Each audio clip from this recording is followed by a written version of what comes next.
Hyperphantasia is the ability to generate photorealistic imagery in your head. For example, if you imagine a roller coaster with this ability, it would feel as if you were actually there. Now what's crazy is this is actually completely improvable. You could go from a normal imagination to this with practice. But it's important to understand what actually is hyperphantasia. Something a lot of people get confused about is the difference between hallucinations and hyperphantasia. So your mind is basically like a second screen. If you imagine something, you don't actually see it in real life, but you can see it in your mind. So if you imagine an apple, for example, you're not going to actually see it in real life, but you're gonna see it in your mind. But prophantasia is actually seeing it in real life. For example, if you had prophantasia, instead of just seeing it in your mind, you'd see it as if it were actually there. Now, you don't really need a prophantasia to imagine things at a realistic level. If you have hyperphantasia, and speaking from personal experience, your brain can still see it as if it were real. And how does normal phantasia compare to hyperphantasia? So normal phantasia is basically the average ability to generate imagery. For example, if you close your eyes and imagine an apple, an average person will probably see this. Now, if you're one of the rare ones that can see this, that probably means you have hyperphantasia. Now, multi-sensory hyperphantasia is where it actually gets realistic. For example, I want you to imagine somewhere that you're very familiar with, maybe your house or your room. If you just imagine the visuals, it probably won't be that realistic. But if you try touching something, grabbing an object, or even just listening to a sound in the background, it'll probably sound so much more realistic. And for personal experience, usually 2 to 3 senses at once is really what brings out the realism. But what can you do with this ability if you have it trained, or at least partially trained? So something that's really cool with this is basically books and games. For example, a very common experience with people with this ability often just automatically generate movies in their head while reading books. It's actually insane. I've even seen one person have an imagination more realistic than real life, to the point where real games and stuff don't even impress him anymore. Speaking of movies, with practice, you could also generate in-head media. For example, you could generate your own video games, movies, shows, etc. Probably does take a bit of an understanding of how the actual structure of movies and games work, but this is also something really cool. Simulating other lives is a huge one. This could also lead to maladaptive daydreaming, which is a big problem, but I'm going to talk about that later. Now, there's too much to talk about. Like, it's basically unlimited what everything can do. And I don't want to drag this video on too long. I'll probably make this a separate video about what you can do. And anyways, I'm going to talk about the side effects, the bad things that can happen with hyperphantasia. Number 1 is distractions. There has been a few people, for example, there's one person that was driving and they were talking to another person, and basically they end up generating images so realistic in their head that it covered their real view, which is probably one of the most dangerous parts of it. But if you can learn to control it and not just have random hallucinations, or you just have it so that it's just realistic but you can still tell that it's your imagination, that's probably what you want to do. For example, you could reach 70 or 80% realism, so you can still do everything, but you can still tell that's your imagination. It won't really distract you. Speaking of even bigger distractions, here's where we get into maladaptive daydreaming. Now, this is a huge problem. Essentially, where your imagination gets so addictive that you spend hours and hours and hours in it, and you never actually live in the real world. Now,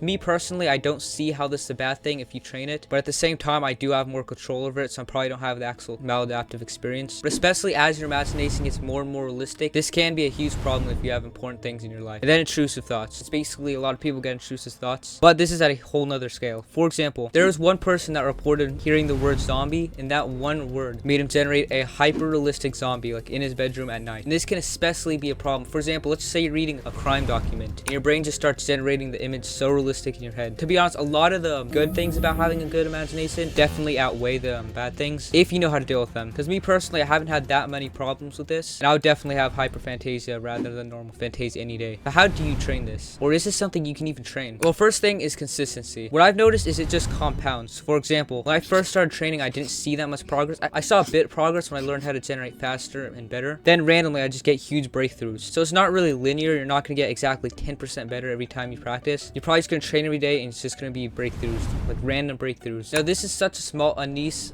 thing that not many people talk about, but I did find one really good source when browsing the internet. This guy has been doing this for 4 years. I'm going to link that in the description since I'm too lazy to make my own exercises for this. And training other senses is probably the same thing. Basically, your brain is like a muscle. The more you use it, the better it gets. Guess my recommendation would just to be use your imagination wherever you can. Even if you don't feel like doing it, that's probably what's going to train it way more.